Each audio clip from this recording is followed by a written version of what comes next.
Xonimiz tomon. To'g'ri. Uzbekistan Airways Bosh prokurorning mamlakat davlat fuqarolik xizmati. Assalomu alaykum. Mamlakatimizda inson huquqlarini ta'minlash va mustahkamlashga yo'naltirilgan islohotlarning huquqiy va institutsional asoslarini yaratish uchun 2020-yilda qabul qilingan inson huquqlari bo'yicha O'zbekiston Respublikasi milliy strategiyasi davlat siyosatining muhim va o'ziga xos hujjati sifatida alohida ahamiyat kasb etdi. O'tgan 2024-yilda inson huquqlari bo'yicha milliy strategiya bajarilishi muntazam monitoring qilinib, Oliy Majlis palatalariga ijro holati yuzasidan 4 ta tahliliy ma'lumot yuborildi. Shuningdek, ushbu ma'lumotlar har chorakda xalq deputatlari mahalliy kengashlariga muhokama qilish uchun taqdim etib borildi.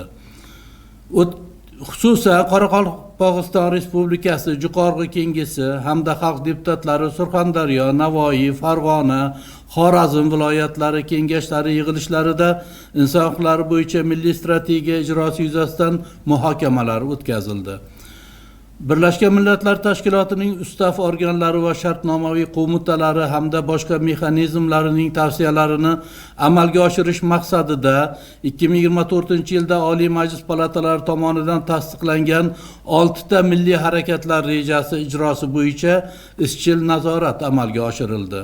Inson huquqlari sohasidagi xalqaro standartlarni milliy qonunchilikka va huquqiy amaliyotga joriy etishning samaradorligini ta'minlash yuzasidan hududlarda 11 ta monitoring o'tkazildi. Jumladan, nogironlar huquqlari to'g'risidagi konvensiya qoidalarining Qashqadaryo va Toshkent viloyatlarida bajarilishi ustidan jamoatchilik monitoringi amalga oshirildi. BMTning iqtisodiy, ijtimoiy va madaniy huquqlar to'g'risidagi xalqaro pakti qoidalarini bajarish bo'yicha Farg'ona viloyatida monitoring o'tkazildi. Inson huquqlari sohasidagi xalqaro shartnomalarni milliy qonunchilikka va huquqiy amaliyotga implementatsiya qilish doirasida 69 ta qonun va boshqa normativ huquqiy hujjat loyihalari ekspertizadan o'tkazildi.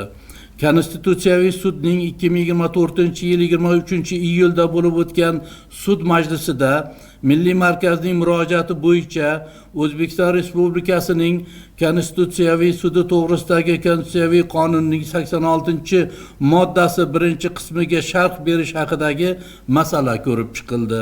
Inson huquqlari sohasidagi milliy ta'lim dasturini amalga oshirish doirasida davlat organlari 4317 nafar xodimining inson huquqlari, gender tenglik va qiynoqqa qarshi kurashish sohasidagi bilim va ko'nikmalari oshirildi. O'zbekiston tashabbusi bilan o'tgan yilning o'zida BMT doirasida 4 ta, BMTning inson huquqlari bo'yicha kengashi doirasida 2 ta rezolyutsiya qabul qilindi. Ushbu rezolyutsiyalar O'zbekistonning xalqaro maydondagi faolligini va tashabbuskorlik salohiyatini ochiq namoyon etdi. O'zbekiston tomonidan 2024-yilda 8 ta xalqaro shartnoma, jumladan Xalqaro mehnat tashkilotining bir qator konvensiyalari ratifikatsiya qilindi. BMTning inson huquqlari bo'yicha Oliy komissari boshqarmasi, qochoqlar ishlari bo'yicha Oliy komissari boshqarmasi, shuningdek BMT tarkibiga kiruvchi dasturlar, fondlar va ixtisoslashtirilgan muassasalar bilan hamkorlikni mustahkamlashga yo'naltirilgan 30 dan ortiq tadbir tashkil etildi. BMT inson huquqlari bo'yicha kengashining munosib uy-joy masalalari bo'yicha maxsus ma'ruzachisi 2024-yilning avgust oyida O'zbekistonga tashrif buyurdi. O'tgan yili shuningdek BMT inson huquqlari bo'yicha kengashining maxsus ma'ruzachilari hamda inson huquqlari bo'yicha Oliy komissari boshqarmasi tomonidan 18 ta hujjat kelib tushdi.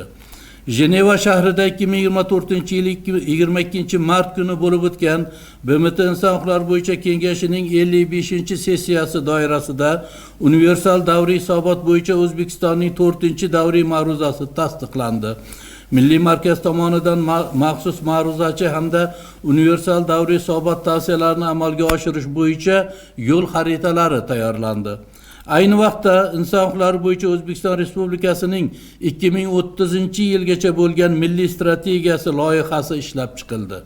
Bundan ko'zlangan maqsad yangi tahrirdagi konstitutsiyamizda belgilangan inson qadri hamda huquq va erkinliklarni himoya qilish bo'yicha konstitutsiyaviy normalarni ro'yobga chiqarish, inson huquqlari sohasida davlat siyosatini yanada samarali amalga oshirish, vatanimizning xalqaro maydondagi obro'sini mustahkamlash, jumladan mamlakatimizning iqtisodiy va siyosiy huquqiy reyting hamda indekslardagi mavqesi yaxshilanishiga erishish, eng muhimi inson huquqlari va erkinliklarini ta'minlash orqali xalqimiz uchun farovon va munosib turmush sharoitini yaratishdir. E'tiboringiz uchun rahmat. Aholimiz tomonidan Business Ombudsman. O'rolov. Uzbekistan Airways. Bosh prokurorning navbatdagi